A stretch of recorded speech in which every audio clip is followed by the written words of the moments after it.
Hi everybody, it's Maya Motzek here.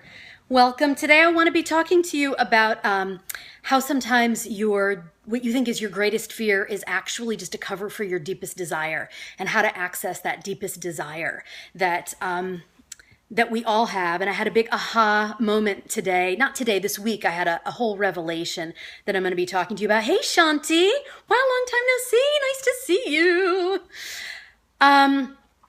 Yeah, so I'm going to be sharing some personal stories, as I like to do, because I believe that we can really look at our life experiences and our life stories to get to know ourselves better and to see where we could maybe use a breakthrough. So I'm very open to sharing my own life experiences for that. Hi guys, I see you guys all jumping on. Welcome. For those of you who don't know me, my name is Maya Motzek. I'm a life alignment coach and a writer, and I live in upstate New York. And I'm coming to you from my living room, trying to get comfortable on my couch. And you know, probably the best way to sum up what I do as a life alignment coach is I work with myself. I'm my primary client, but also my coaching clients on getting our inner selves aligned with our outer lives, and our outer lives aligned with our inner selves. And by that, I mean with our souls, with our heart and our souls, you know, because there's this authentic person underneath all the stuff that we learned from our families and we've learned from society. And I feel like if we can uncover that, then we're free and we can live liberated lives. Hi. Ooh, I'm seeing some messages. Hi guys. Hi Tom. I don't know everybody who's on here, so welcome. I'm going to give you an opportunity to ask me some questions or share some of your fears, and maybe we can have a little back and forth. But okay, so let me just say this. So I've said to you that my main goal is how can we all live a liberated life? And let me give you a little example of what I think a not liberated life looks like. It means we're feeling stressed out. It means we're scared to express ourselves authentically in front of people, or even we're keeping secrets from ourselves. Maybe you're overeating. I used to be a big binge eater. I was even bulimic in my 20s. Like something inauthentic was going on that was trying to get my attention. So we might have addictions. Hi, Laurence. I see you're here. Welcome, guys. And so there are a lot of symptoms, maybe insomnia or anxiety, things that we're medicating, that in our society is really normal to medicate away symptoms like insomnia. But my belief is that sometimes when you have insomnia, it's because some part of you, like maybe your soul or your deep psyche, is trying to get a message to you. So my belief is that we need to learn how to listen to those messages. And one of the things that's so hard to listen to is fear, right? So when you're living a liberated life, you're living from a place of what I call desire, like capital D. And you've probably heard other people say that. Not about need, not about want, but about desire. So, you know what I think I'm going to do? I think I'm just going to jump in and tell you some of my deep, dark secrets that led to this big revelation this week. Okay, so one of the ways that we are living inauthentically is we're indoctrinated by our families and by society from the time we're born into belief systems about what it means to be a girl or a boy, or to be successful, or to be a failure, or to be attractive or unattractive. There's a lot of different ways that we're indoctrinated into how to be a member of our society or our family. That if we want to belong and be accepted, we need to toe the line on those beliefs. And we're taught this from a very early age, what's acceptable and what's not acceptable. So when I was growing up, my dad would get angry a lot, and I was kind of a fierce child. I would get mad back. Other members of my family would hide, some would cry. I would get mad. And if you're familiar with Eckhart Tolle, he talks about our pain bodies and how we have that part of ourselves that is always in a little bit of pain unless we heal it and transform it. And that part of ourselves that's in pain wants to latch on to the part of other people that's in pain and create some kind of a conflict. And that's what feeds our pain body. And what I see now in retrospect is that my dad, when I was little, he had a very strong pain body. He was from Eastern Europe. A lot had happened in his life. I can see that now. But as a child, I just understood that he was antagonistic and angry. And I would fight back. And as soon as I fought back, my dad would say to me, he'd relax. It was like his pain body got fed and he could relax.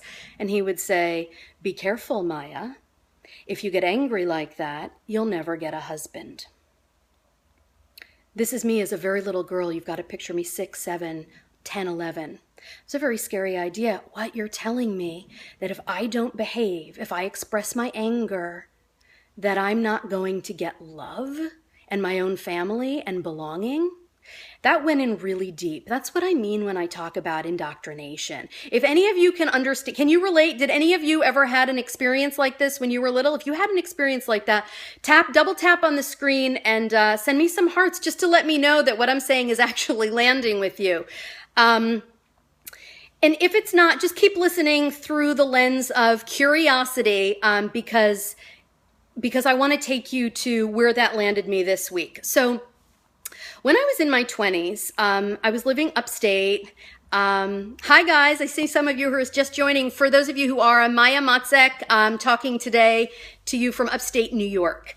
Okay, so as I was growing up, like I just said, I had this fear that was indoctrinated in me as a little girl by my dad, saying if I didn't behave a certain way, I wouldn't get a husband, which to me meant I wouldn't get love and acceptance and belonging. So as I grew up, I tried to act a certain way to get that love and acceptance and belonging, even when it overrode what I really wanted. And a few years ago, I went through a major breakup. It was very heartbreaking. I write about it often. If you follow me on Facebook, you can come see me at Maya Matzek on Facebook. And I talk about things like heartbreak and healing from that, because I believe we can all heal. But when I was in my 20s and I was living in upstate New York, there were some women in their 40s who were living alone in cabins in the woods. And I said to a friend of mine, okay, I see, Laurence, that you said your connection's too spotty. Ooh, sorry, I don't think that's me. I don't know. I'm going to keep going, but all right. I hope that's not me. I can't tell. I'm going to just keep talking, and I guess it's a glitch I'll figure out. It's only my second Periscope, so I'm going to figure it out as I go. I'm sitting right next to my modem, so hopefully it's not me. Okay, but for those of you guys who are still here and who have a good connection. So there I was in my 20s living in upstate New York, and there were these women in their 40s living alone in cabins in the woods. And that really freaked me out. I thought, how can they be over 40 and single? That's like not acceptable. Aren't they afraid that they're like not ever going to have love and they're not ever going to feel belonging? And I don't know that I can say that was all something I was able to intellectually articulate to myself at the time. But what I said to a friend of mine, my friend AJ back then, I said to him, if I'm ever 40 and single and living in a cabin in the woods with my cats, take the cats outside. Guys, sorry, this is going to get graphic, what I'm about to say. Take my cats outside and shoot them in front of me. And if that doesn't do the trick, take me outside and shoot me. What was I talking about? What I was talking about was, if I become such a failure in my life, because this was my fear, that what my dad had said would come true, that there was something about me that was unacceptable when I expressed myself, and I'd never get a husband, aka love, acceptance, and belonging, that I just would rather have died. And I thought, by 40, if I don't have that, then it's over for me. Take me outside and shoot me. So 3 years ago, when I was 40, I got broken up with by the man that I thought I was going to marry and have children with. And it was very devastating for me, as heartbreak can be. And what I've realized in the ensuing years is I tried for a while to fill it in with some other guys. Have you guys ever done that? Like after a breakup, you're like, fine, I don't need this person, but I'll just fill in the blank with somebody else. Click some hearts if you've ever done that. I don't think I'm the only one. But I realized in the middle of that I couldn't just date random people. I needed to date somebody I was really into. And that until I met him, I was going to just commit to being by myself and working on my writing and personal growth and spiritual growth and friendships and travel and all sorts of other good things, even though I felt like there was maybe something wrong that I didn't have the love. Because, as we remember, my childhood story was just that. Well, if some of you caught my about how to find freedom from a freak out Periscope earlier this week, I was talking about how the apartment I live in in upstate New York. It's a beautiful apartment. There's a lot of noise that goes on around here, and I'm very sensitive to noise. And I started to recognize that I need to move. And when I started to tune in, I started to recognize that behind the fear of being alone, which I'd sort of just given up slowly over the past few years after that breakup, the fear of being alone was hiding this immense desire to live alone, quietly, in a cabin in the woods. That was very startling to me. And as I've really looked at that, I've recognized that that fear, that indoctrination about how to be acceptable in our families and with our friends and in society is masking our soul, right? And so when you want to get in touch with your desire, you need to get in touch with your soul. Now, our egos are fearful, they're scared, and they want to stay safe and small and acceptable. But our souls are willing to take risks and do things that look crazy from the outside. And I started to get this message that my ego was willing finally to step aside, that none of those things were true. None of those things were true. And that my soul wants that quiet, solitude, alone time in a cabin in the woods. And I just had this big revelation about how could it be that this deepest fear that I had in my 20s, where I was willing to be taken outside and shot, that's nuts, right? Could transform into, or I could be revealed so that I could see clearly that this actually is a soul desire that I was denying, perhaps even back then in my 20s, of what I really wanted because I was so afraid of being unacceptable and not belonging. And I'm going to give you, when I'm done with my story, I'm going to give you a question that I think is really powerful to turn around when you're stuck in that fear where you want to belong or be accepted, and you want to take that step into risk that the soul is craving. But I'm going to give you a question that I find is very powerful to turn that around, to turn you from ego and fear into soul and the potential of taking risk. And let me just check my notes quickly because I want to make sure. This is one point I want to make, that in all of this, it wasn't like I just flipped a switch in my head. It's like there was a whole paradigm shift from trying to date men and like have this life nailed down of like a man and a house and kids. And it just didn't happen that way. It just hasn't happened that way. To where then when the man I loved ended things with me, that even in that devastation, I was trying to meet other men and date them just to sort of plug them in, like plug them into the blanks. Like, well, I need a man. This one's not available. I'll plug this one in. And then I hit this place where I recognized it wasn't fair to them and it wasn't serving me. And a friend of mine made this comment. She said, it's almost like you've made this paradigm shift. And I think that's really what happens when you switch from fear to desire. And the more you do it, the easier it becomes because you're making a paradigm shift. You've got a whole mindset shift. So you're operating from a completely different world view. So I was no longer operating from that indoctrination of my childhood, of fear and needing to be accepted and belong, even if it went completely against who I really authentically am. I just sort of released that in this process. And the new paradigm is I can sit in meditation, tap in. What do I want? Wow, this is crazy. I want to live alone in a cabin in the woods. So I've been searching for a cabin. I haven't moved yet. I'm looking, but in the meantime, I'm really just acknowledging for myself what I desire and allowing that to be a very sort of internal lifestyle in my apartment with a lot of writing and meditating and contemplation.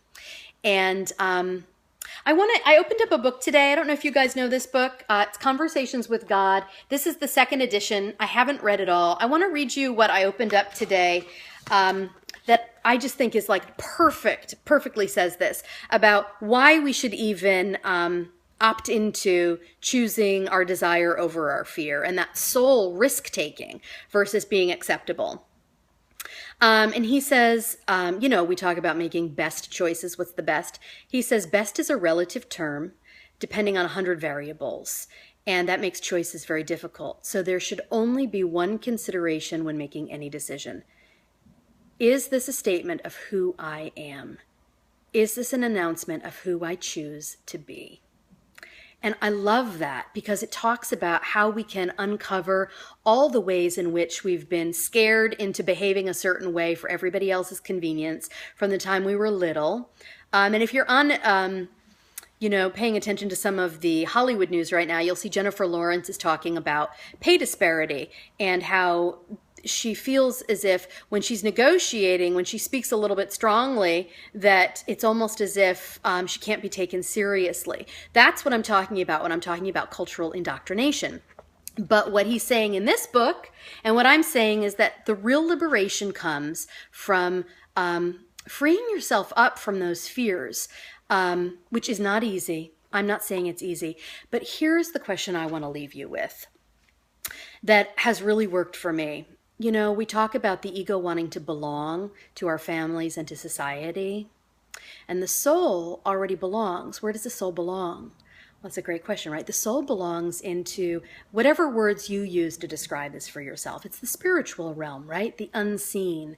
Your soul belongs to God or to spirit or source or the unknown, the great mystery, however you want to describe that to yourself.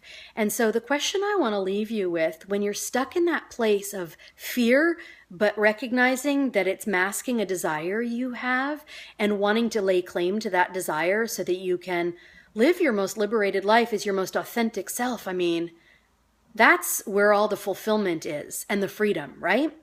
So the question that I ask myself and that I'm going to share with you is, who do I belong to? Who do I belong to? I love this question because for me, it realigns me immediately. I forget all about the fears I had as a little girl or as an adult woman, and I remember what I know, which is that at a soul level, I belong to something unseen, something far bigger than myself. And that gives me the fearlessness or the courage or the knowing and the confidence to make some choices that would be scary to me from that small human ego fear-based place of wanting to remain acceptable to whoever's around me in my family or my society. And so that's the question I want to leave you with when you feel stuck in that place. Just ask yourself, who do I belong to? Or who do I want to belong to? And I think that can give you the strength to make the decisions towards desire. If we're going to say fear versus desire, who do I belong to? I belong to the unseen and the great mystery of life, and my soul speaks and tells me what decision I need to make. So if you're interested in continuing the conversation, I would love if you came and saw me on Facebook, just Maya Matzek on Facebook. Come share any of your stories there. I am so thrilled to hear from all of you at any time with any stories or comments that you have or anything that you'd love to talk about. I'm going to be doing these Periscopes Monday, Wednesday, Friday. So make sure you follow me and I'll follow you back and we'll stay in touch that way. But here's to all of us living a liberated life and to remembering who we belong to. All right. Bye for now.